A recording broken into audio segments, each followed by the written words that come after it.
I want to welcome you this evening to our 9/12 meeting, and we have two wonderful guests who will just inspire you with their stories about why they came to America legally. So to get going, Stan will lead us in our pledge and the prayer. Okay, let's all stand and say our pledge to the flag, and then please remain standing for a word of prayer. I pledge allegiance to the flag of the United States of America and to the republic for which it stands, one nation under God, indivisible, with liberty and justice for all. If you'll bow your heads for a word of prayer. Heavenly Father, thank you for our great country. Thank you for the privilege of being born and raised here and the freedoms that we have. And help us to defend those freedoms and rights that were granted to us before the founding of our government. Bless us all here this evening, our families. Help us to secure their rights and treat them with love and respect as they deserve, and love and respect our fellow man. In Jesus' name I pray. Amen. Amen. Just a few announcements before we have our regular departments. A reminder about the Liberty Summit sponsored by FreedomWorks. That will be April the 16th at the Renaissance Inn at Kaiser. It looks to be a really good lineup. You can get more information on the FreedomWorks website.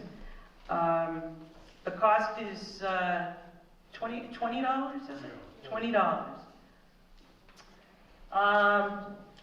Another very special announcement, if you haven't listened to the I Spy radio program on our local Salem station, 1430, tomorrow would be a great day to do so. It goes from 11 a.m. to noon, and our very own Tom Stutzman is the special guest. And from all reports, I hear he did an excellent job. So please listen. One more announcement. Glenn Beck has talked about a flash mob of kindness on April 21st, and Stan had some information on that. Where'd Stan go? Where'd he go? Stan. He had the location of where people were going to meet, and the idea is to bring a bag of food and to bring it to people in need, and don't even, you just say, I'm here, we're here for you, we're going to all work through this, and we hope this helps you. So we'll, when Stan comes in, we'll get more information on that. I don't know where he went. And then we are still looking for steering committee members, and we will be electing new board members. Our board has served for 2 years, and we're kind of tired, and we're looking for some new blood. So if you have an interest in being an elected officer of the 9/12 Project Salem, please see me, and I can get your name on the ballot. We have a chairman, a co-chair, a secretary, treasurer, and then a board member at large. And duties would be attendance at the steering committee meeting. We hope you'll consider it. Next up, we have Lisa from the Education Committee. Thank you, Sandy. Okay, I am basically the education person on the steering committee. I am also the one that's here to teach you about what we're doing next. I try and do these PowerPoints on the week or the month before. And so this next month, we are going to be talking about alternative education. How many of you believe our public school system is broke or somewhat damaged? Next month, we're going to have a speaker who is an expert on alternative education. During his speech, we're going to want to know what he's going to be talking about. His vocabulary is going to go whoosh. So I am going to give you a vocabulary lesson. Also today, do we have those surveys ready? We also are going, I can't do one at the same time. We have to learn what other choices and options we have other than public school. And I grant you, most of you probably do not have little kids in the public school system right now, but you are taxpayers to the public school system, and you want to get what you're paying for. And there are alternatives. And so Mr. Kramer is going to come, and he's going to talk about the different options there are, how Oregon is blocking some of those options, what the advantages and disadvantages are. Today, actually starting next week, we're going to be having a survey. It's going to come out in a constant contact. How many of you get constant contact messages from 912? If you do not, we need to know that so we can get you on our mailing list. The constant contact survey allows you to put your opinion on alternative or other education forms so that Mr. Kramer will be able to give his lesson next month on that so that you can be better educated.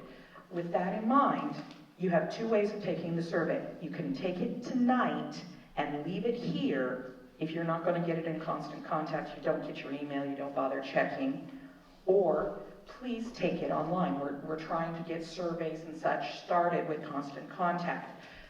How many people need a survey tonight because you're not going to get it through constant contact? 1, 2, 3, 4, 5, 6, 7. Okay. We do not leave tonight without taking our survey. It's just about your opinions about the education system. But it's going to ask you which of these things do you feel works better. For that purpose, I have got my little lesson. This is the school choice vocabulary lesson. Okay? And remember, I'm a public school teacher, and I'm working with the enemy. Okay, I'm going to turn my back on you, but it's not because I'm ignoring you. I just can't click and do this at the same time. Okay, we've all heard public school. Oops, sorry. Public schools. This vocabulary word is vouchers. Vouchers work well. They officially are students and the money that they represent. Let's say each student, it takes $5,000 to educate that student per year. A voucher is where the government says, child A, here's your $5,000, give it to the school of your choice. And the schools compete to get those students to come. Now, they're very limited. Usually they work in big cities where there's many different choices of public school. I don't know about you, but there's one high school, one middle school, and 4 grade schools in my town. It doesn't cover busing. And so I have one choice. I'm not going to be a good voucher person because I don't want to drive my child to some other district 40 miles away at the cost of gas. But it does work for people that are minorities, trying to mix minorities in big cities where there's a lot of black students and they want to get into the white neighborhoods, or there's a lot of Asians and they want to get in the black neighborhoods, that kind of thing. It also works very well with students who are special needs. Autistic kids will often be given vouchers so that they can go easily to a school that does specialize or has a really good teacher that works with autistic kids. That's how vouchers work. However, they are not allowed in Oregon. There is some problems with vouchers. Because the money goes with the child, the control goes with the child. Private schools are a little leery of taking voucher money because it means they have to jump through the government's hoops. They work, but they come with strings attached. Our second one, standards. No Child Left Behind developed these things. It's been a trend. In the 1990s, early 90s, a lot of politicians were like, we got to improve education, and that's what my goal is. And they ran on this little thing, and then they ended up with this monstrosity that says no child is going to be left behind. When my freshman year of college, I was a student teacher in a classroom where I had a girl who was cerebral palsy. Her lesson plans were hold a pencil, watch TV, hold a pen. And that was in 8th grade. student. I was supposed to get her to 8th grade reading level. She couldn't talk. Okay, I would have lost my job if I was a true teacher and No Child Left Behind was in there because I could not get her to standards. That's how stupidly written these are. However, holding the teachers to standards has improved education. So, how many of you remember taking those little bubble tests when you were a kid? Iowa bubble tests? They were uniform. Everybody took them. That's what No Child Left Behind replaced. Every year, we conduct these wonderful tests. Each state has to pay to develop them. All students must meet them regardless of their abilities. Presently, they're making a move to try and make them nationalized. If you're interested in them, I can give you the email address. It's a very difficult Byzantine little website. And it costs us $64 million a year to administer them. That's not actually the cost. That's us rewriting them and doing the computers every year. Oregon pays $64 million every year to do these standards. Wouldn't it be nice to be able to buy them from Iowa and do those little bubble tests and not have to redo them every year? Constantly redesigning these tests. That's my thought. Okay. Schools are measured in No Child Left Behind on their graduation rates. How many of you wish that the children were not moved up just because they're a year older? This is the reason why. Many of these kids should not be in high school. They shouldn't have graduated 4th grade because they're still reading at a 4th grade level. But because children need to be checked off the list, the graduation rate has to be designed for this, and they're not ready to graduate. And this is what happens. Dropouts are tremendous and growing. A magnet school is a school, it is officially public, but it specializes in certain things. You still take English, you still take math, you still take science, but they're oriented towards certain areas. Military schools are magnet schools. You attract people from outside of that particular school district, or you attract people from different schools within the district. Juilliard is an example of a New York City arts school. It attracts all of those artistic children. Their parents pay extra tuition for it, but it's worthwhile. There are only, let's see how many there are in Oregon. There's like 4 or 5 in Oregon, and they're always in big cities because in order for a school to be viable, it has to have a certain number. In order to get a military school, how many kids are going to go to a military school when there's only 300 kids in the high school anyway? Okay, it takes a bigger student body to keep it running. We don't have many magnet schools, and they're very hard to set up and very expensive. But they have great results. Next, charter schools. These are the most popular idea. Oregon has 108 of them. What a charter school is kind of like, it's a hybrid. Part private school, part public school. It gets public school money, but it gets less than a normal public school would get per child. But they don't have to follow all the rules. What happens is somebody comes to the government and says, I want to start a charter school. This is what I want in the charter. I want to be able to hold them back until they figure it out. I want to be able to read the Bible in class. I want to be able to have public or prayer in schools. Whatever your charter says.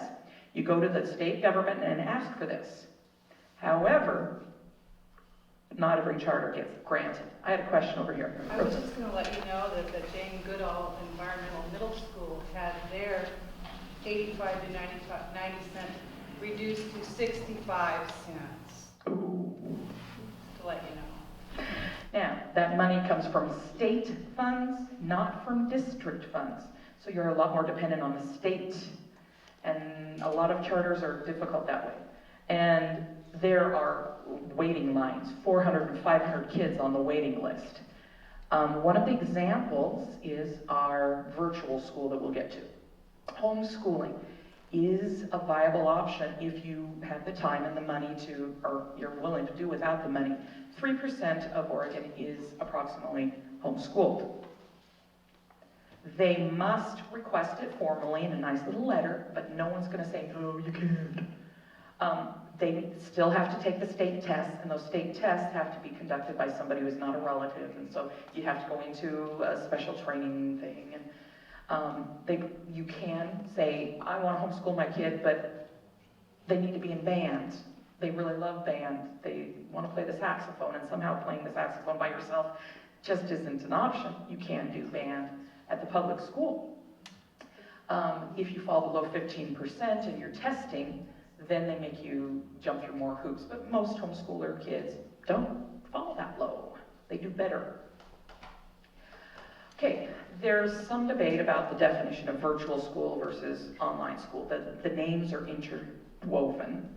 So I'm going to introduce, there's two distinct types, but the names are flip-flopped all the time. Type 1, it's used for home education. My child is a paraplegic and does not want to be ridiculed. Put him online, he can do he can tell me which one he wants to click, and I'll do homeschool that way. Any age, any grade, any pace, and so a lot of these kids that go really quickly, they want to be challenged, they get this extra stuff. Now, you can select the classes. Gee, I really want my child she's really interested in rocks. Can we get a geology class? Sure, load it up, away you go.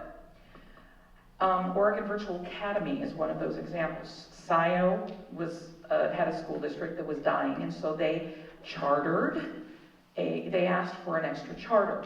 They give a computer to anybody who needs one. People download classes, and SIO's teachers maintain them. That's how they make enough student body so they can keep that school district open.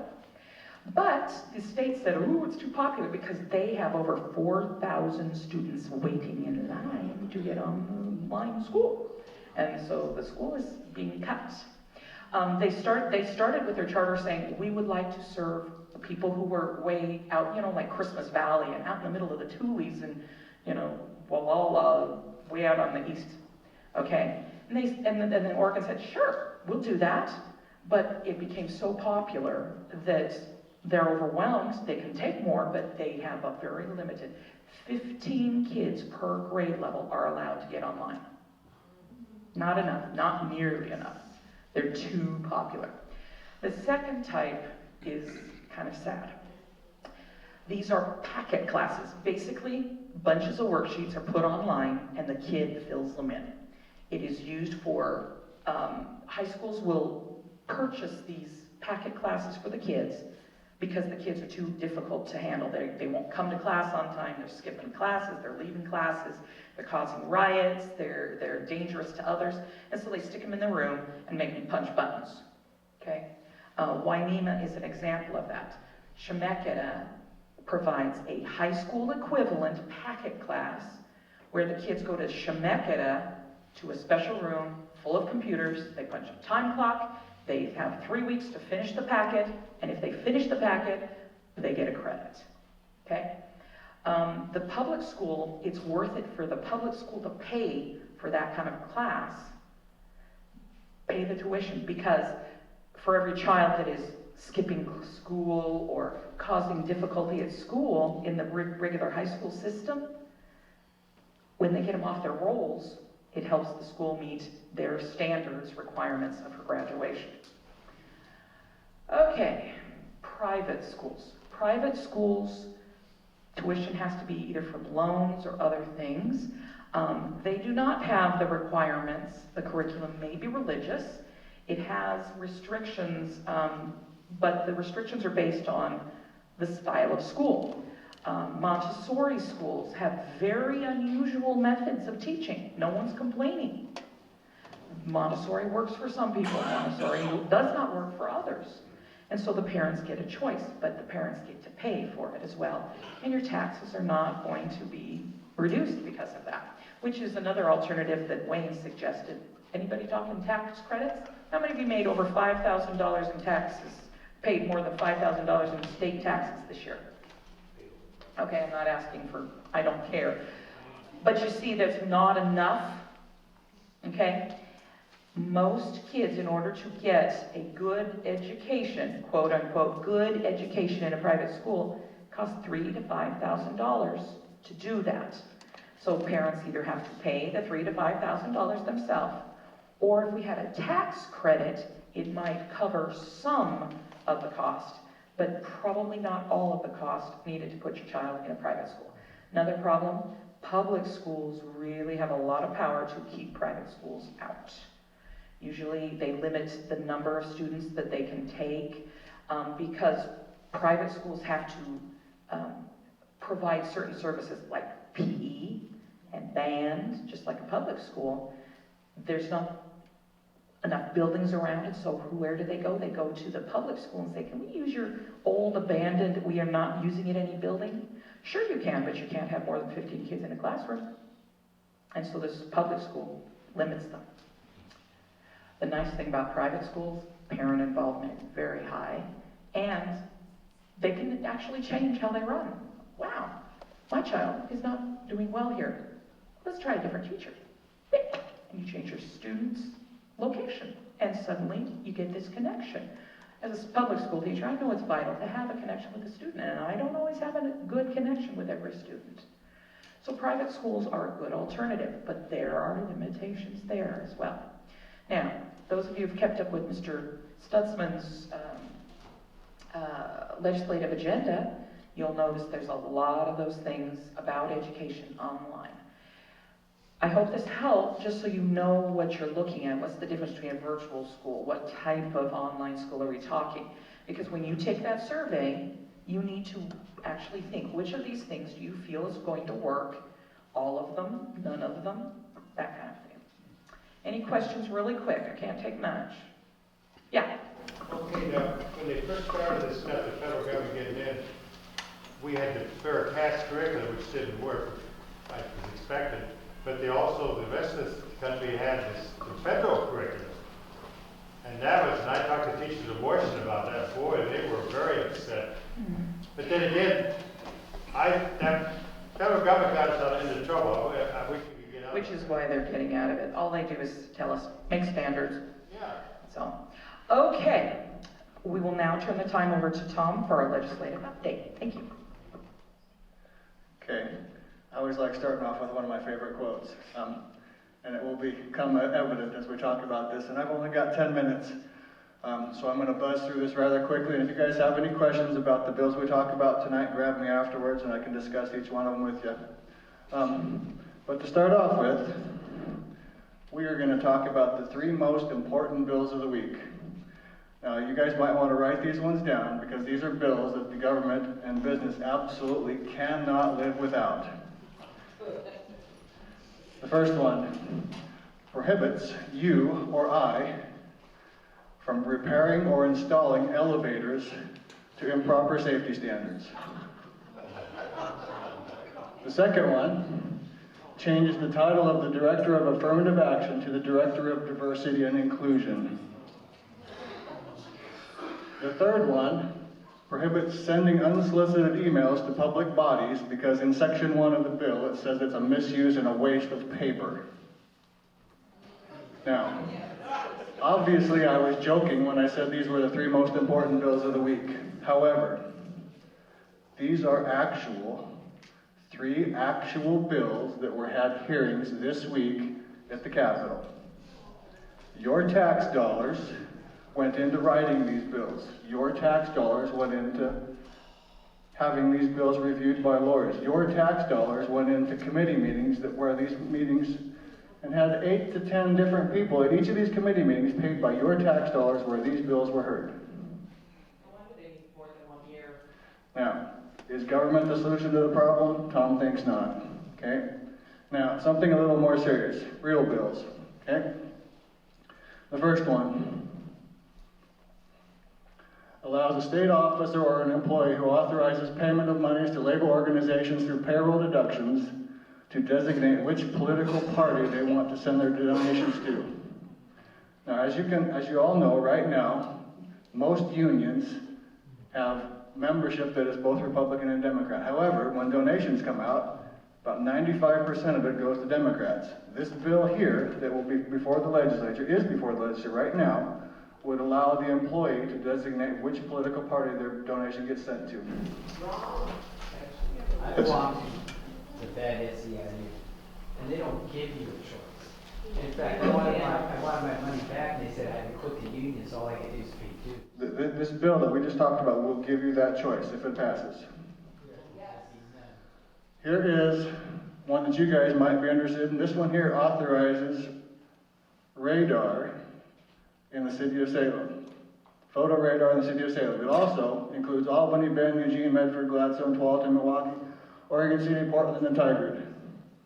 And the date of that meeting was today. I was thinking it was next Friday. It was today. You missed it. However, you guys can still send an email testimony to those people that are on the committees, and I will make sure that you guys have that on the email update that comes out tomorrow. The next one. This is a military bill. This one provides that the Adjutant General may not place person in unit designated for active federal service outside the state if a person or is sibling of a person killed while serving on active duty with the Armed Forces of the United States. So kind of what this says, like if you and a brother are both in the military and one of you gets killed, it prohibits you from going outside of the state to perform your military duties. Whether you want to or not. Senate Bill 538 requires the Department of Human Services to adopt rules requiring drug testing of all individuals who are on public assistance. Now that is for new people getting on public assistance as well as for those that are already on public assistance. So what if they find out they're on it? Does it say anything about that, or they just do the drug test? They will be removed to public assistance, whatever it is. Hey, Tom, who sponsored that bill? It's, Do you know? I'm not sure. It's a Senate bill. 538. Now here is SB 863. This one directs the Public Utility Commission to prepare a report for Legislative Assembly on methods to increase heating and energy bill assistance for low-income families. Now, I mean, on the surface, this one here sounds like an okay idea, okay? I mean, people need help on occasion, and this one would provide people with low income for help. Now, this bill is sponsored by a fairly left-wing organization that gets its funding from stimulus dollars. So our stimulus dollars paid for a group to sponsor this bill to promote this policy. I mean, when the stimulus bill passed, I don't know about you, but I was kind of told that it was for shovel-ready building projects, not promoting this kind of stuff. Now, Does the Energy Trust Fund take care of helping people with their energy bills? they do. They do. Now, I actually sent in some, I wasn't going to talk, I still got 4 minutes, okay. I wasn't going to say much about the bills tonight, but I'll say a little bit about this one. I sent in some testimony for this bill. And I didn't say whether I was for or against the bill. The information that I brought up was, it's a business and economics information that I brought up. You see, right now, our governor wants to take out dams in Southern Oregon, which, he wants to take out some dams in Southern Oregon. If we take out those dams, that increases our electricity rates because we have less electricity. We have people that want to require 25% of all electricity in the state to be provided by windmills. Windmill electricity is 6 times more expensive minimum than everything else that we can produce. We have a policy that requires us to spill water over the dams, particularly in the springtime, on the Columbia River to protect salmon. Now, instead of screening the intakes for all of the turbines, we spill water over the dams, which wastes a bunch of water and which increases our electricity bills. If the governor really wanted to do something to reduce rates and help out the low-income people, we would stop getting rid of all this stuff that raises our electricity rates, and do the things business-wise that would lower the rates for everyone, not just the low income, but all of us. Okay, here's 3 of them. These 3 are tax credits. There's going to be a meeting at 8:30 Monday morning. Tax credits for crop donation, 1 for taking land out of crop production, and 1 for reforestation. And here's a good one too, House Bill 3350. This one sounds like a really good bill on the surface. Requires the State Forestry Department and other state agencies to support expeditious harvesting of downed trees as part of the state forest recovery and restoration plans and policies. That sounds like a great idea, doesn't it? But it doesn't say anything about bypassing the packfish regulations, which is the Pacific Anadromous Fisheries regulations, which a green group still can sue and stop any timber harvest that they want to. It doesn't talk about bypassing NFISH, it doesn't talk about bypassing Endangered Species Act, it doesn't talk about bypassing Northwest Timber Management Plan, it doesn't bypass talking about 6 other plans that any group that wants to could just go right around this bill. So although it looks like a great bill, ultimately in the end for us, it doesn't do anything for us. There's 5 wolf bills. And here's a good one that you guys might be interested in too. This is the one that changed the kicker. It's HB 3543. And this one has a date of Tuesday, April 12th at 8 o'clock in the morning. If you would like to go down there and talk to the legislature about this bill, you can do so in person. What it does is it still gives you your kicker, but in reality you don't get your kicker back because it gives you a credit for future tax payments. So even though it doesn't really change your kicker, it does change your kicker because you really don't get it back. And finally,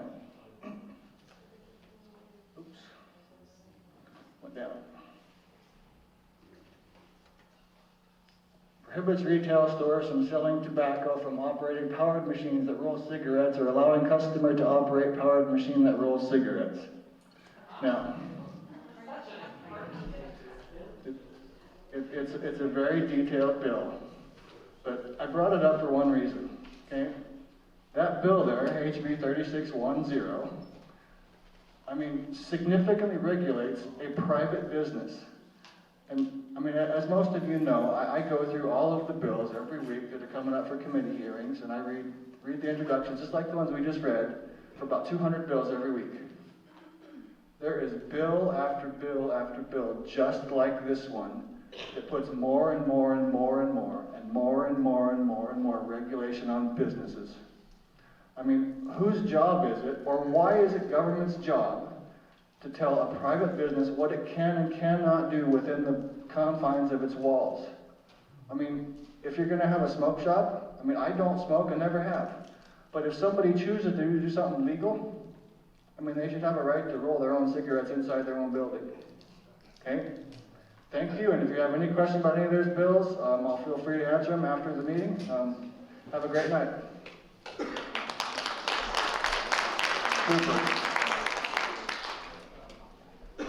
That is just totally awesome, Tom. Thank you. Well, my name is Fritz, and I'm going to introduce our speakers, but before I do that, I want to complain. I want to bitch, I want to moan, I want to yell, I want to scream because I've had it. I've had it with this government. I've had it because I can no longer trust the government. The government is no longer there to serve the people, for the people, by the people. They are there to govern us, to take away every single right that we have. We have a president who, a year and a half before the election, kicks off his campaign and says it's going to be $1 billion election. We have a Congress that can't agree on a budget that should have been settled 6 months ago. But they were too exhausted at the time because they had to push through the health care plans. They had to push through the environmental plans. all of this. They couldn't come up with a budget. And now, tonight, our military might not get paid if the Republicans don't give in. They might not get paid if the government shuts down, because those of us who are tired of paying for other people's abortions are saying no to federally funded abortions. I'm tired of it. It's becoming a war of haves and have-nots. This week, George Soros, who I think is one of the worst people that God had ever created, I think he is the sorriest excuse for a human being. I think he is the most dangerous man, if not in America, in the world. He brought down the Bank of England, the sterling, and he's out to get the dollar. Today, in New Hampshire, he's having a summit on economic development, on globalization of a monetary system other than the dollar. You hear on television and radio that a prominent investor who predicted the fall of GM, the fall of the stock market, talks about the end of America as we know it. How many people ever went to that website? I did. All right? And I think it's going to happen.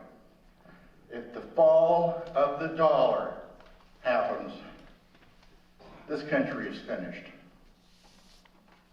Now, I've always asked this question. People always say, hey, you know what? I see a brighter future tomorrow than it was yesterday.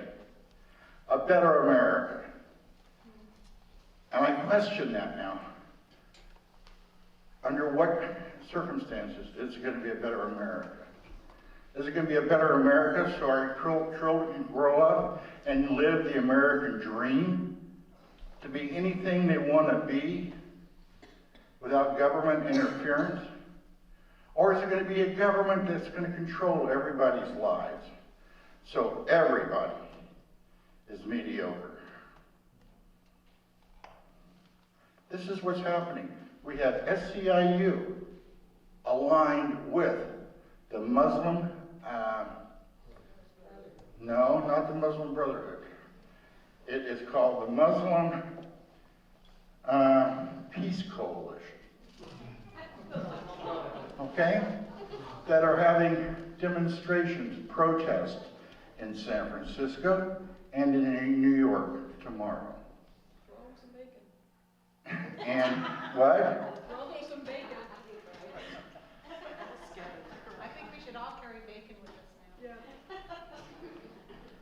now. I won't go there. Okay. But at any rate, and they're taking their lessons from Saul Lewinsky's book, Rules for Radicals. In May, the AFL-CIO, SCIU, and I don't know who else, are planning mass demonstrations against the government. What in God's name are we doing? Are we so docile? My God, there are only 20% of these people out there that feel this way. This week in Olympia, Washington, there were demonstrations. The police were hurt. 13 police officers were injured by SCIU because cuts in the budget. What do? We go to work. We pay our taxes. We come home. We're tired. Yet they get together, they assemble, and they call us the extremists. Why? Why did we let it get to this point? I think our country is at the point of being broken. I think the system is broken, And I think the way to fix it is not being fixed the proper way. I think they're bypassing it to a third-rate nation. You know, and it really hurts me. I recently taught a 5th grade history class on the American Revolution.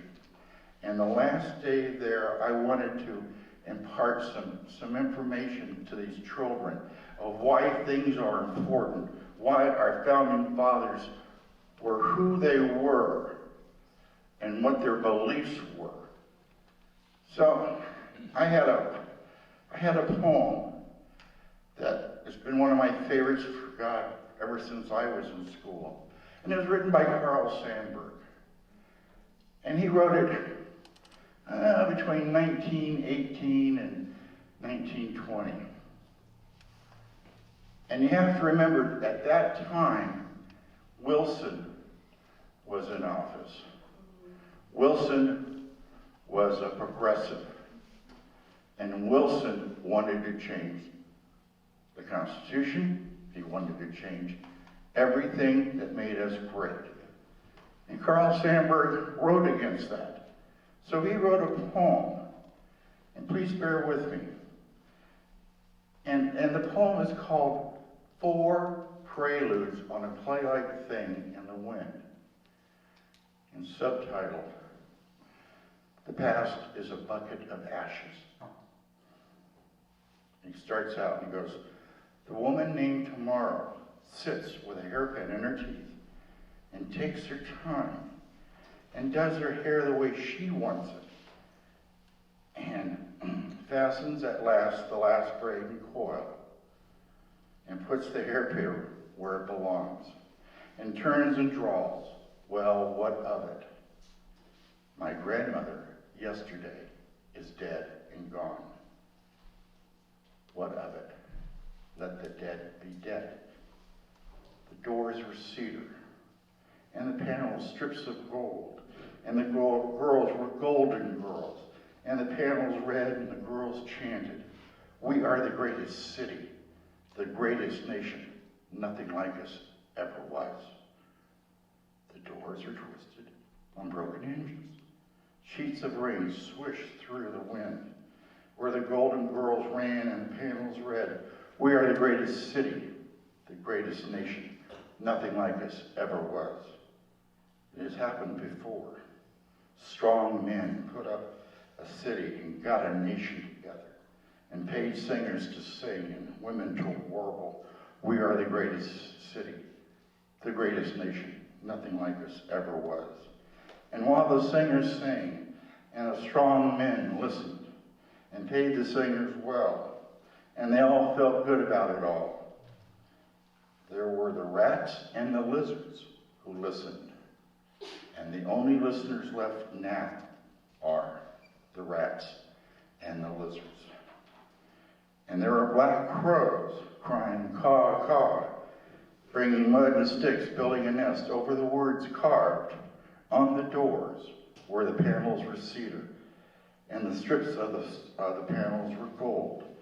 And the golden girls came singing, we are the greatest city, the greatest nation, nothing like us ever was. And the only singers left now are the crows crying, caw, caw. And the sheets of rain whine in the wind and doorways. And the only listeners left now are the rats and the lizards. The feet of the rats scribble on the door sills. The hieroglyphs of the rat footprints chatter. The pedigrees of the rats and babble of the blood and gabble of the breed, of the grandfathers and great-grandfathers of the rats. And the wind shifts, and the dust on the door sill shifts.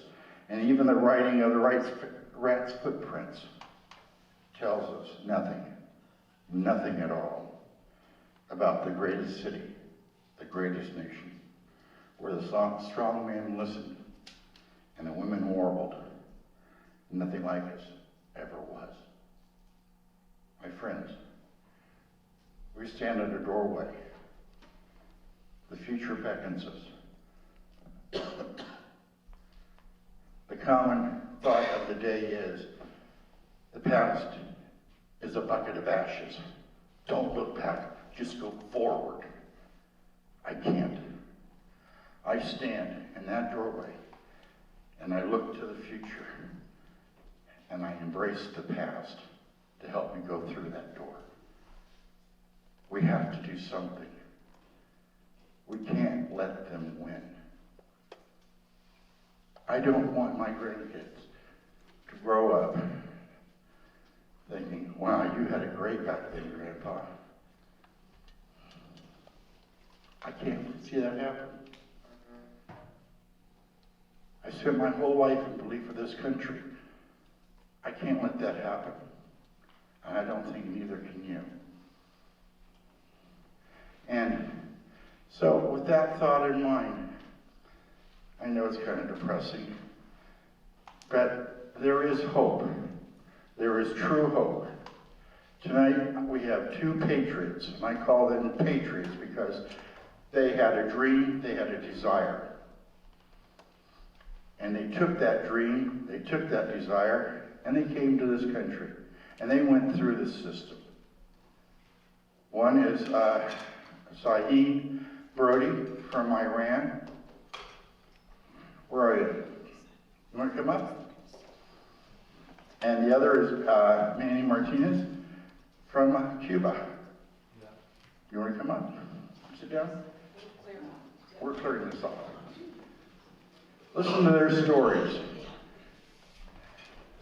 Because I don't think their stories are any different than those people that came 50 years ago, 100 years ago, 200 years ago, or 300 years ago. The idea of freedom, the idea of being what you want to be is universal. So. Fritz, would you also mention that our soldiers are not going to get paid? I already did. For their job, but Congress is going to get paid. I know. And they're not doing their job. Well, I know that. I know that. There are certain congressmen that are, during this period of time, that are going to take their pay and give it to military relief services. And I applaud them. Michelle Bachmann is one I know of. So, at any rate, let's start out with Ms. Brodie. Hi. Hi.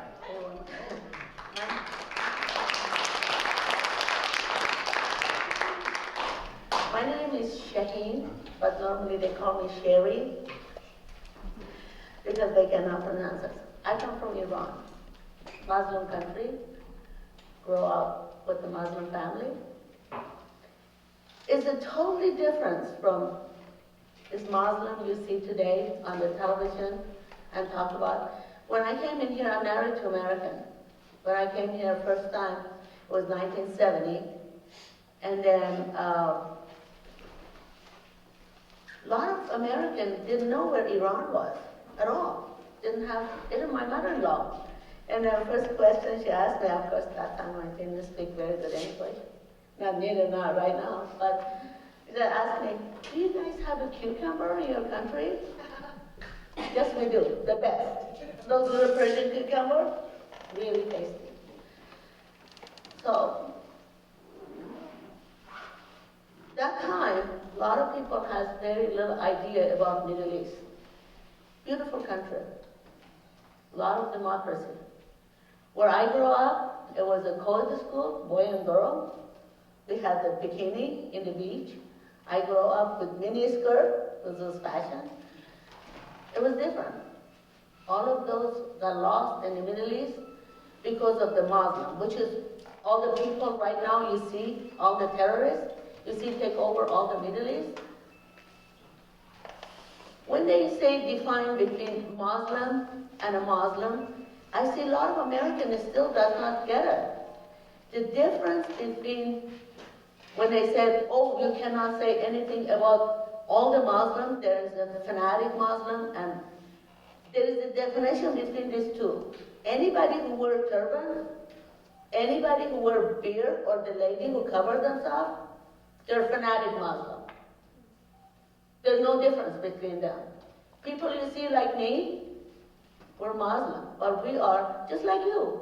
We grow up in the very democracy place, and we raise with, just like you guys, didn't have no clue. Our country was going little by little underneath of all these people, and overnight, it changed. Overnight. My father lost everything. They took over. They throw everybody out of the country. Everybody becomes, whoever had the money left the country or they could. It's different. You see these people coming in this country right now, and they wear this stuff. They're in here to change your rules. All of them. Because if they come in here to use your democracy and this country, which I love with all my heart, and I love Iceland more than a lot of you because I seen two countries in front of me. One was Venezuela. I lived there for many, many years because my husband was working for oil company. And then I saw my country, Iran, and of course we traveled all over in the world and to see. This is it. This is, like Glenn said, is the last exit. We passed all the exits. They have done so wrong with so many countries. Right now, it's in America. I don't want to get angry.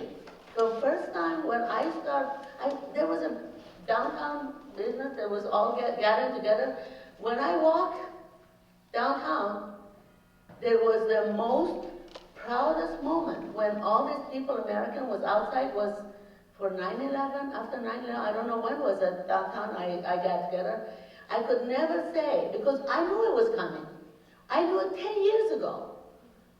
But Americans didn't know. If you talked to them, they thought you were stupid when you were talking to them. When you were telling them that you have to be careful, you cannot do that, all this.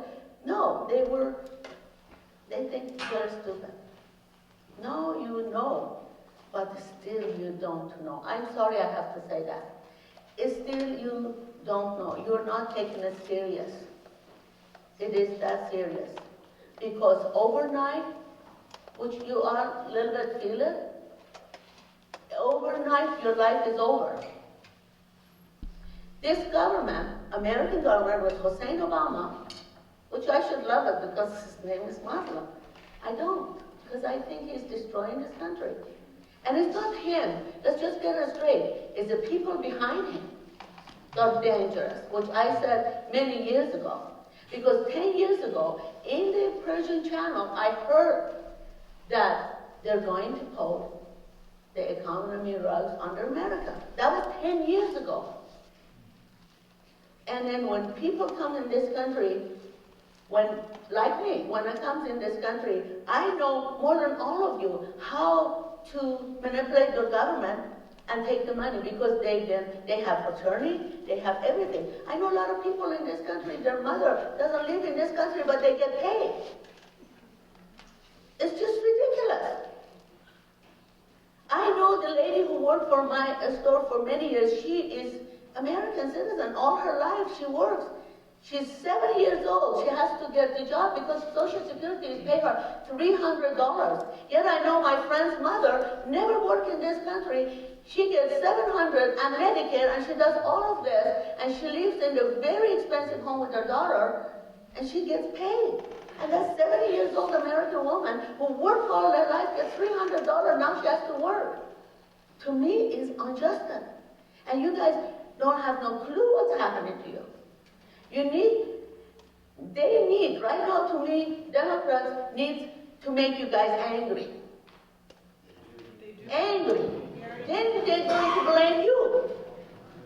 You need not to get angry, get even by voting. No, truly, get even. You know, knowledge of what happened to us, what happened to Middle East, what happened to South America, Venezuela, what happened to Cuba. It's happened many, many years ago. Everybody when they used to blame Bush all the time about what happened, and I used to say, why? This has happened long before even the Pan Am, in Lottery, they, bombed the Pan Am airline. Was happening many, many years before that. So, except American didn't know. Except the media in this country was not telling you guys the truth. We know when people come from the other side, they know, but they don't have no voice. I learned that about 10 years ago when was killing all these students back in the home, and we were going downtown and demonstrate and make the people, American people, listen to us that what's happening over there. There was not even one media showed up. And we were wondering why. Why all these Americans walking past each other doesn't want to know what's happening on the other side. But you know why? Because they pay them. My government, Iranian government, which, I'm sorry I said my government, Iranian government, which is nothing but a terrorist, paid $60 billion to the media those days. So can you imagine our media took that money and asylum in the life of all that young people looking for freedom went outside? Like you guys are sitting in here, our media got paid by George Soros? Glendack's voice is getting shut off in this country. This is what we have to get outraged. We should send all this information on that. Why? What is it saying if everybody is so angry about? Why is they shutting off the door? If he's a crazy man, well, we all are adults to know why is he crazy man. We have a choice to listen to who we want, not somebody else's shut. This is overseas. Doesn't happen in America, but it's happening. It's really happening. You need to stop the first things you guys have to do before your government, anything, go after those media. Because if they can shut your media, your television system, or anybody you wanted, you're lost. That's why they did. The first thing they did in overseas in the country, they killed all the people who were voice was raised through the media, through the TV, through the newspaper. They were in the jail, like back in Iran, in the Middle East. Everybody said, where's all the Muslims? Where are they? Why you're not talking? We do. But we do have family back at home. We're terrified because they kill them overnight. You see your cousin, your things in the jail. Next day, they can't find them anymore. Their voice can't be here. And like your voice right now through media cannot be here. We can scream from the television, but how many of us actually can say anything and anybody can hear us? Nothing. You can get together right now, but that's it. We go home and we forget. We forget what's happening. It's very, very serious. I mean, I'm in here, I drove all the way from Portland because I am angry, but I'm not going to give satisfaction, go and break my door or somebody else's door. I am going to get even. I send email, I send money, I send whatever I can to support people in the like Glendack or anybody else that I know. My husband actually know more because he's been traveling all day know. So, to be part of this, to hear my voice, I cannot emphasize, please don't go home and forget what's happening today in Congress or what happened to your soldier over there, they get killed for nothing. But it is for something, it is for your freedom. Because those people, the other side, they're after you. They've been after you last 35 years. Except they couldn't get close. Right now they're in Venezuela. When I was in Venezuela 18 years ago, hardly there was any Iranian. Absolutely not even one. I couldn't find one to be friend. Right now, all the Al-Qaedas, all those over there, they want to look for bin Laden, he's there. I said it 10 years ago. The first time when Chavez flew to Iran, I know who he was coming out with. They're over there because they have access to the Mexico. They have access to your back door. Why aren't we helping Mexico? Our soldiers should be there. This is our neighbor. This is our back door. But it's way open. Like you guys don't understand. I have to tell you, this is actually is true. My brother he's not terrorist, but he was, we used to laugh. He was deported. He lived in Holland. He came in here and he stayed 3 days. He wanted to say he was deported. And we wanted him to go back there with his family, but he didn't. 3 days later, he came through his friend, through to Mexico into the country. We all laughed. They said, if he was a terrorist, how easy? How easy? So we don't take this, yes. Canada also, Canada's the #1 nation on Yes. Earth, gathering in nation for terrorists on Earth. You just caught some Yes. across the border by accident. Yes, it's true. If you go to Canada, because we had a family we go, if you go like 15 years ago in Canada, like between the border and again to the Vancouver, all that area, they call them Surrey, it used to be nothing. It was absolutely nothing. Right now, by a lot of Indians, Iranian terrorists, everybody, they took it right on the border. They all have a farmhouse, they use your money, they use your taxpayer, everything in Canadian, but they're back and forth in this country. This is true. They're all over. You're basically surrounded by a lot of dangerous people that they don't have nothing in your mind except killing Christian. Jew and Christian have to go. I don't care if you're reasonable with them, I have to go. Because I am modern Muslim and I don't believe them and I don't want to put the cover on my head. They have believed one thing, that Muhammad is the last prophet of the God. This is true. And Quran is the last book of the God. So everybody has to become Muslim before they go into the heaven. So you can't go to the heaven. Then if Muhammad Mahdi is coming, which is right now, it's true, if he comes, you have to go through. You see, always his picture is with the sword in his lap. If you ever watch Muhammad, always he has a sword in his lap. That means if they come back, every single person who does not believe or does not become Muslim has to go through his sword. They have to cleanse that. So I don't care how nice you are, I don't care how much you believe, they do believe it. They do believe it with your system and a core and with every bone in their body that they've been taught that they have to, they have to take care of all of us who doesn't put cover, who does not believe to be Muslim, and they have to die. So I don't care how many Muslims you see, if they're wearing this, if they believe in the Quran, fanatic Quran in the body, they're going to turn on you. Because this is what they believe. It is in their voice. They don't care. They always say, oh, this guy is a terrorist, but he grew up and he went to the University of United. Now he went and blew up, all these innocent people. Because he doesn't believe in democracy that way. He believes he is doing his work for God and Muhammad. And if he killed every one of us in this room, they don't have no shame if there's their children and everybody. So this is what you guys have to understand and read about Muslims. There are a lot of Muslims. They do believe in the angels.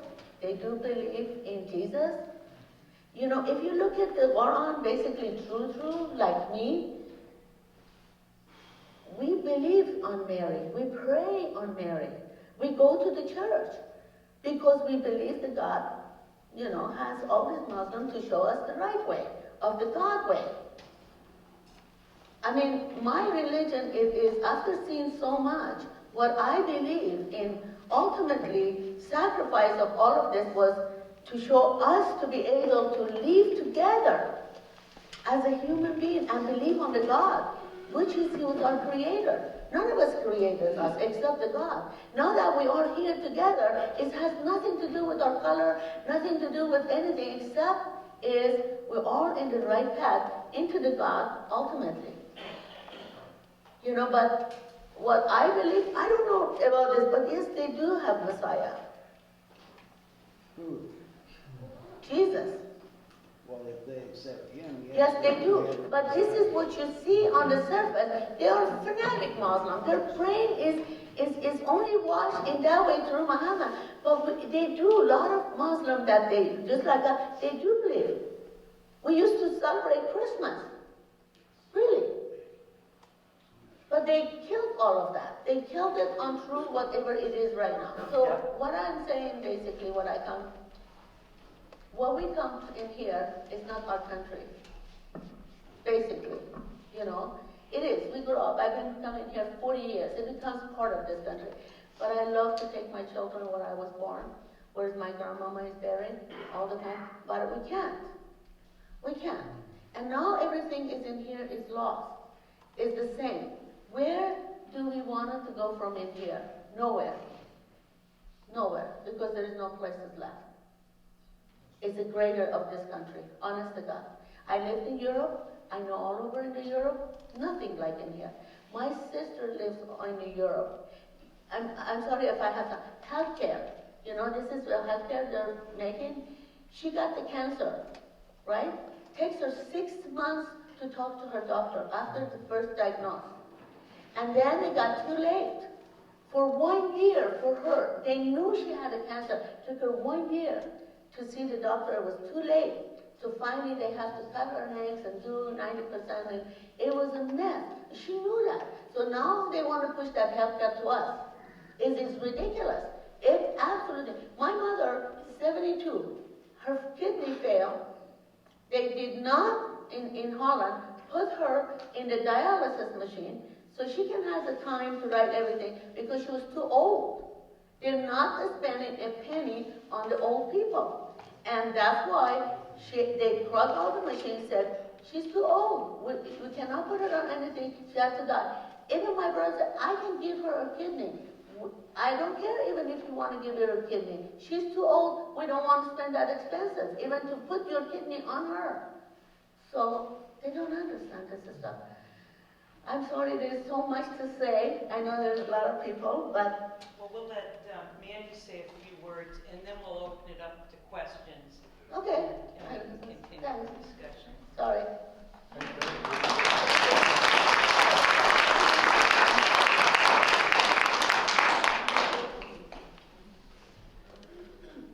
My name is Manny Martinez. I born in Cuba. I raised in Cuba. Educated in Cuba. I came into this country almost 50 years ago, back in 1963, 64. I'm an American citizen by naturalization for more than 40 years now, 45, 46 years. I am very, very, very concerned for what's happening in this country. Because for all of you, maybe for some of you, you believe that this is something new. No. This is not new. I heard the same thing, I saw the same thing 50 years ago in Spanish. Now I am listening in English. This is nothing new, sir. It's all. Starting in 1844, when the document is called Manifesto of Communism. Almost for several years, hundreds of years.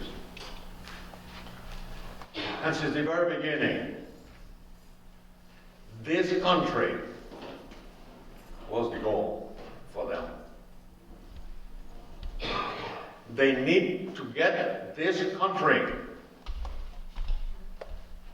If you read Marx, and if you read communism, you will see that communism will flourish in an industrialized country, which is this. They've been going around the world already. Hungary, Russia, Hungary, Czechoslovakia, Poland, China, Cuba, Venezuela, and you name it. The goal is this country. They won this country. They don't want Mexico. They want this country. And they're already here. People don't want to listen, don't want to hear this. They are here.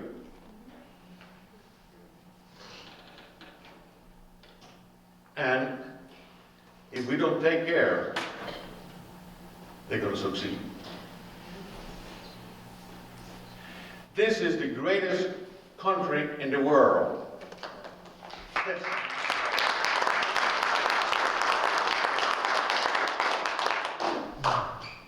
What I'm here is because I lost freedom in my country, in my native country, Cuba. I could have gone to Spain. They speak my language. Could have gone to Latin America. They speak my language. But I came here because at the time, back in 1963, I couldn't stay in Cuba. I couldn't. I was an anti-communist. And I protest, and I'm against communism down there at the time. I couldn't stay there. I was persecuted. But I could have chosen to go any of these countries, but I choose to come here. Because that, at the time, in my belief, was the only country that offered me freedom. And I could do something here. I couldn't leave it being free. Many people ask me, and my wife, well, will you go back to Cuba? No. Not even in the change. Not even as the Castro people. Because the reason is because the Cuba that I knew and I born, that I leave, is not the same. After 50 years, these people down there in Cuba, they don't know anything. They don't know what freedom is. After 50 years, they know how to live out of hang out from the government. If the government said to you, sit down, they sit down. If the government said stand up, they stand up. They don't know why they stand up or sit down, but because they were told to do that. So, I don't want to go back to Cuba. And the people down there, they don't have anything to offer me. Now, what's happened here is that they try to sell you a fantasy. They try to sell you a dream, something that do not exist. This fellow here, once in a while says, I have a plan. Well, in 1959, a man named Fidel Castro had a plan. He said the same words. He probably read his Castro speech.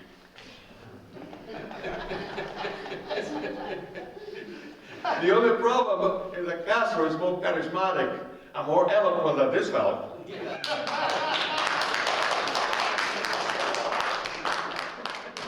I tell you, my friend, it's something painful for me to see what is happening in this country, and no one, absolutely no one, the media, politicians, don't have the courage to say to the American people, what is happening here is they are selling you slavery. They don't have the courage because, I don't know why. I really don't understand that. And it's up to the American people, it's up to you, it's up to to whoever is in this country to say no more, period. And no one said that. No one. And I'm very concerned. I'm concerned for myself. I'm 77 years old. I don't know how much time I left. But I'm concerned for my son, for my grandchildren. They're going to lose this freedom. And when this country falls down, collapses, you can kiss it goodbye. You cannot go any other place in the world. There's no other place.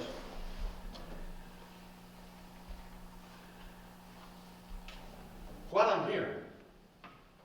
I'm here to tell the American people, please, see what is happening. Said no, no more. A lot of people in this country, they really do not know what freedom is. They think that freedom came with they sell it, they can buy in the store, give me 2 pounds of freedom or give me a sack of freedom. No. People will understand what freedom is when you lose it. When you don't have that anymore, then it says, oh, what happened? Too late. You have to learn how to live with freedom and how to defend freedom. Take a look at what the founding fathers did.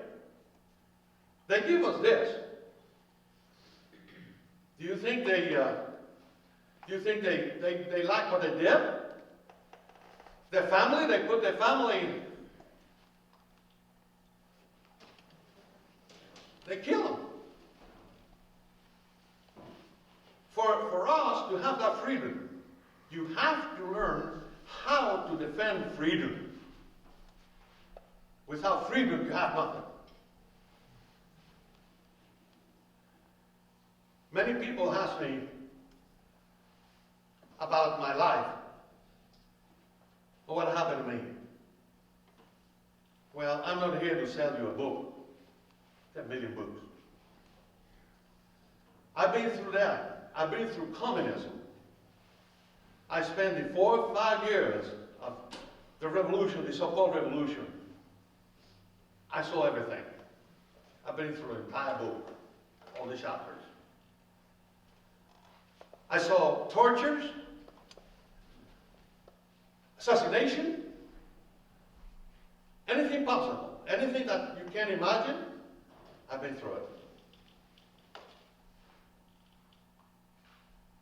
I have pictures here that until 2 or 3 years ago, in Miami, Florida, in a municipal park or so, they were gathering people and they put crosses, thousands of crosses, showing how many people died in Cuba, just in Cuba.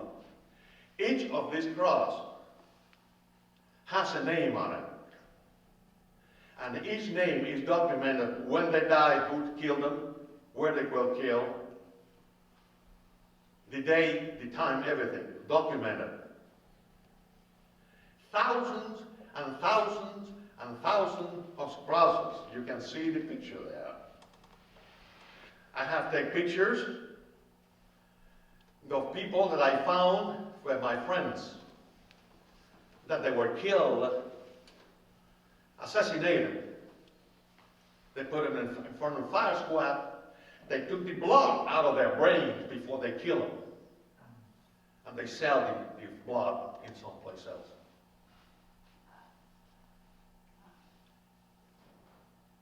I was in jail. A week before Bayer's invasion, they put in jail thousands and thousands of people in Cuba.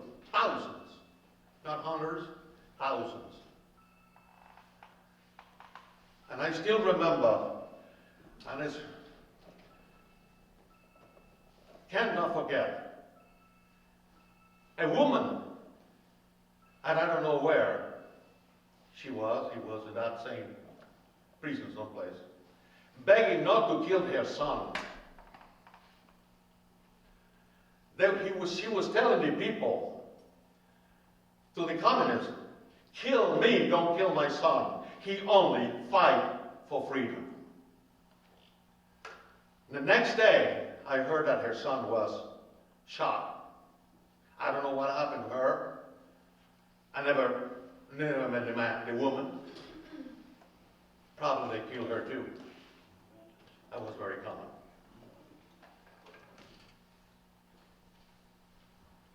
And for me, it's repugnant when you see people in this country past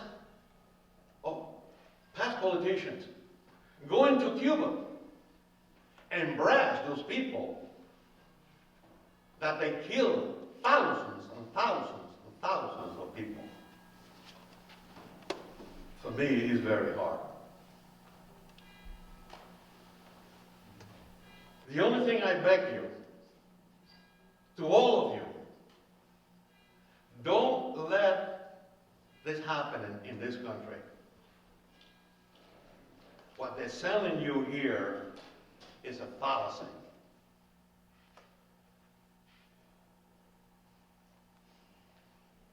What can you do? Tell the people, get together, stay united, learn about communism, learn how they advance the three principles of communism. They used the Machiavellism, which is the end justify the means. Whatever it is necessary to do to conquer, you do it. And they use what they call the dialectic materialism. The dialectic materialism is that you have a problem, you exploit the problem, and then you offer a solution to the problem for the benefit of the party. If they don't have a problem, they create a problem. They have a problem, they're going to exploit it. You remember a few years ago the problem with the AIDS? You remember AIDS? Sure. Every morning you go to the paper, they said the AIDS, men was the only 1, 2, 3 days, months, weeks. What happened to the AIDS now? Everybody knows there's no AIDS anymore. You don't hear that anymore. Because they keep you entertained with this. And after the AIDS, they come out with another thing. And another thing. And another thing. And here's a fellow here who said, spread out what I'm doing here to spread the wealth. Spread the wealth. The only thing socialism and communism has done is to spread misery. They never spread any wealth. That's what Castro said in 1959. Redistribution of richness. Now, this guy used to spread the wealth. The other one used all the work, but they're the same thing. And everybody's here believes that, oh yeah, we're going to be rich. Oh yeah. Don't let the thing happen in this country. Please. I don't know. What else can I tell you? Please listen to the people who've been through it, like myself. And try to stop this. And try, no more. I don't care what it is. No more. You don't sell me anything. This is nothing here to sell but slavery. Every year, or every 4 years or a year, we have elections. There's a party, it becomes another party, and there's and that, another party. Well, this time it's not that way. What they want is sell you a philosophy that is a failure. They want to destroy this country, the foundation of this country, and bring you this philosophy of communism, socialism, Marxism, or whatever you want to call it. The name is making no difference. Now somebody calling out democratic socialism. What they want is the destruction of this country. completely destruction. They have to destroy the Constitution. They have to destroy the foundation in order to put theirs. And theirs is nothing more than an elite that will live on top. And everybody else is down there. If you are part of the elite, they're kings. It's like a king. And that's what it is. And the people here, it's a huge majority of people here in this country, that they believe this fellow here. And it's amazing. So I really don't have the words to beg the American people, don't let this happen here. Whatever you need to do, have to do it. Don't let this happen. Maybe you can put a stop on it. By elections, or whatever you want to, what we say. But you have to learn what is happening. Don't be afraid. When somebody said to you, you are a socialist, you're a communist, you want me to be a slave, and I refuse to be one. I did that. That's what I'm here. But please, don't let this happen here. The story of my life is like I said, it's my life. It's private. Belongs to me and my family. I don't want to. I guarantee you that I won't write a book. There are millions of them. But read all the books. The people who are their books available, still available. I have some of them. Read what those people who've been through communism, what they have to do, what they have to say about communism. What is communism? The reality of communism. How this thing works. I don't know if you ever read the book, I just think you can, it's very hard to get it right now. It says Out of the Night, by Jim Baltan. That you're going to see how the communist works. And the American people has been told in the past. In 1974, Alexander Solzhenitsyn, you probably remember him, came to this country. And he, in an interview that he made to the U.S. News and World Report, he says, the West, he was not referring to America only, the West, give everything away. Eventually will give up the democracy. Do you think that everybody will listen to him? No. Alexander Solzhenitsyn, they print whatever it says, nobody's mentioned to the anymore, nobody bad. Igor Kuchenko during World War II, at the beginning of World War II, Igor Kuchenko was a Russian spy. He defected to the West. And for him was an ordeal how to defect. Okay, Igor Kuchenko, in 1942 or 41, already said to the authorities, to the Allies, America is what they want. That was in World War II. American and the West, we will give everything away. Now we have it here. We have it today here. They're here, they're in Salem, they're in Portland, they're in Washington, of course, in every place. And they will do whatever is necessary to do to conquer this country. And it's up to you.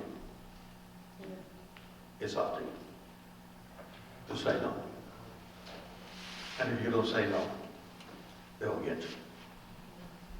I guarantee you they will get you. There's no outcome. They were going to try to sell you health care. They're going to try to sell you what they're trying to get. Health care for what? It's a fallacy. It's a fantasy.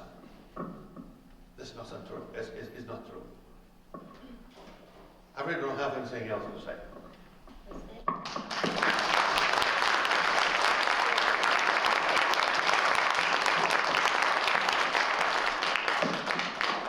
Could we open it up for some questions? Would you take a couple questions? And if you'd like to ask a question, the microphone will come to you.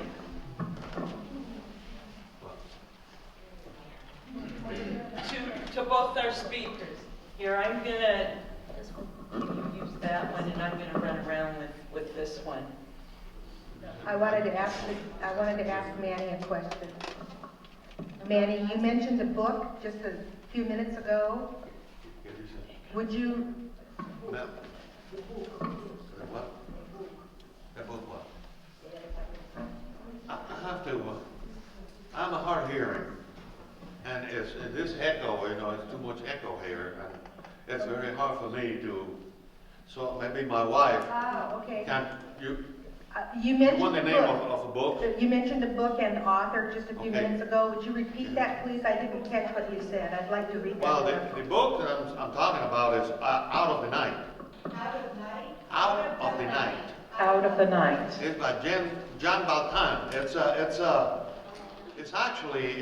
a book that has to do with Nazism, with the Nazi, and how the communism, the members of the Communist Party, how they operate. And it is a very interesting book to read, to see how the communists work, how they are willing to go to jail because the party said so. It's a very interesting play. It's a very interesting. There are other books here, you know. The Naked Communism is another one. It's another very interesting book about it. And of course, if you have the chance to read what they call Marx, any of the books of Karl Marx, you'll see how they operate. That's what it is. We've got another question here. Yeah, sir, this is very nice that you're here and your experiences are well taken care of. What I see is a parallel, what you went through, and as you mentioned, what's happening here. And it's very clear to me, it's like our people and our politicians can't see the forest for the trees. In other words, you're right, you're 100% right that they're trying to destroy this country. And the way they're doing it, first you break it financially. This is the tariffs and that type of thing. The next thing it is, you get our military out of the country. We sent 7,000 people to Guam. The next thing you do is you get rid of talk radio. The next thing you do is get rid of guns and ammunition. That's one of our biggest things we still have that your country didn't. Consequently, the next thing is the amnesty, where they're letting thousands of people come in that we can't afford. And our president said he was going to have a home security larger than our military. And that's in the health care plan. So consequently, we're going down just the road that you're saying. My feeling being there is hope, though. And the hope is that the people, like you're talking to, not only will tell them about communism, but will instruct the people what is happening. Everywhere I go, if I'm buying something or something and I'm talking to the clerk, I tell them, I ask them, pray for our country. Do you realize how much trouble we're in? And with that, us working together, it's going to be the people that save this country. A couple of comments. The lady said we've got to get angry, and I heard several people, yeah, we're angry. No, we're annoyed. We need to get foaming at the mouth angry, but don't lose control, but be willing to pay a price. And Manny said, you've got to fight. We have got to fight. And people get hurt when you fight. Some of us will get hurt when we fight, but we've got to be that interested. Well, I didn't mean by fighting or getting angry. I actually opposite. I said, don't get angry, get even. Look at right now, the first thing it is, my country is stopped. Like all of this killing, Maggie says, it just happened to my country too. They're killing everybody, whoever even talks, they kill. Whatever Cuba, whatever Fidel Castro, it is their mission too. That's what they're all over in the world. They're doing exactly what Cuba and Fidel Castro did. Read all those books. But my whole point was out of this, it is stop, like Glenn back. They're shutting him up. What do we have to do? We can't just go home and forget. Let's just send an email for a fax for all world. The first thing they do when they shut up the people who are standing for you and have a voice, this is most dangerous when they have, they can shut him up. Right now he's off your television. No, and who's he's not. next? He's not. No, but don't believe that because he can't say the truth. Believe me, this not. If they take him off the air, is that true? How do you know? How do you know it's Yeah, how do you know? How do you know? Yeah. He's still on air and he's going to expand. Well, you know how like Oprah started her own TV station? That I think is what Glenn Beck is up to. Okay, Consistently but talks on one thing. right, exactly. But that's maybe that's true. Maybe that is true. But when I listened to him many times, I listened to him very deeply. He said that you're going to miss me because this is indicated that he did not want to go. He's not going to give up. Of course he's not going. Are we going to give up? Are we letting him to go and not to be his partner, to let him, other people know we're here? He'll still be around. I hope so. You know, I just said that. He's a fighter. If anybody's a fighter, he's a fighter. Right, and I want to be next to him fighting for him because I know he is the voice of all of us. Look at how many media they allow people like Manny to go and talk. We only hear all the experts talk about the work they write. None of them comes in this world ever on any television had an experience how many their family was killed, what's the country is about. Because America doesn't know nothing about it. What Manny said, there's millions of all of us. People got killed. My cousin, my brother, they all shot in the jail, they kill them, all of them. But there is nothing you can say. You cannot say anything. Back in Iran, they can kill your son. Truly, they can kill your son. But you cannot cry. People, they go hang him on the street. I can send you email and picture that none of your media show. He cannot even cry to go out there because they tell him, when I'm taking you outside, when I'm hanging you up, you have to smile because if you don't smile, next will be your father, next will. So those people cannot. And then their son, they cannot mourn for them. You are, as a mother, cannot cry, cannot talk to the media, cannot even go to where they're going to bury your kids. All of this is happening. Mary know all of that. He went through that. So what I'm saying is media, the people who are standing and talking for you out there, they're the voice that you should be behind them. If they lose that voice, there they went. That's the number one. They kill your voice. And paid for by Soros. For Of course. the media is for hire, and we're aware of that. Right. So we know they're not telling us the truth. Right, absolutely. Never been. Never been. I wanted to thank you, honest to God, for opportunity for all of you to listen to me. This is first time I ever been talking to the people about this. This is first time. And I you don't understand how many nights we scream on the television when they sell in this stream. Thank you. We all cry. And for me to come in from two countries, Venezuela and of course, from Iran and all this country was destroyed by the same people. Like Maddie said, this doesn't happen. It happened many years, 40, 50 years ago. Well, again, thank you. My name is Fred Thompson. I want to just make a comment because I think the world is changing and we're seeing people that want freedom around the world. I have a young man living with me right now from Beijing, China, 17 years old. And he says he loves China, but he hates the Chinese government. Now let me tell you a little bit about what the communists do. because I have this discussion every night with him at dinner time. He's 17 years old, very bright. A couple of weeks ago, he was during spring break, he went to MIT and Harvard. Very smart, but he can't go to the University of Beijing, even though his parents are vice presidents at that university. And the reason he can't go is because he has bad eyes. And if you have any defect, you can't go to those universities because with 3,000 openings, they have 3 million Chinese apply for those university spots.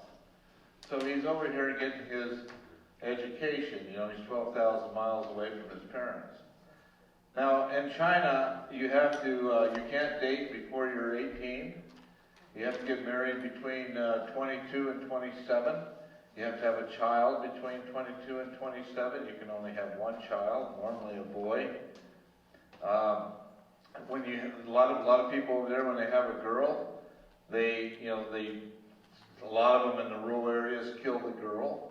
They do that either by putting them in a river, or they put raw rice in their throat and let it swell up and it chokes them off. So that's how they control some of that stuff over there.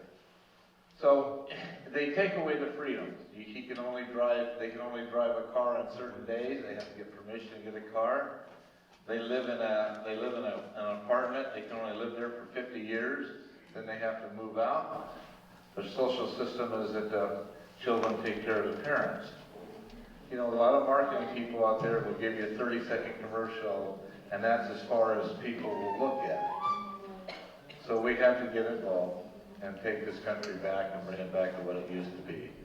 So we can be the light of the world. And hopefully we'll do that again, Schultz. Thanks. I'd like to thank our panelists tonight, and I hope that they've inspired you to keep writing letters, keep speaking out, and remember Manny's words that this has happened before. This is nothing new. And thank you very much for both of you coming tonight. Let's give them a round of applause.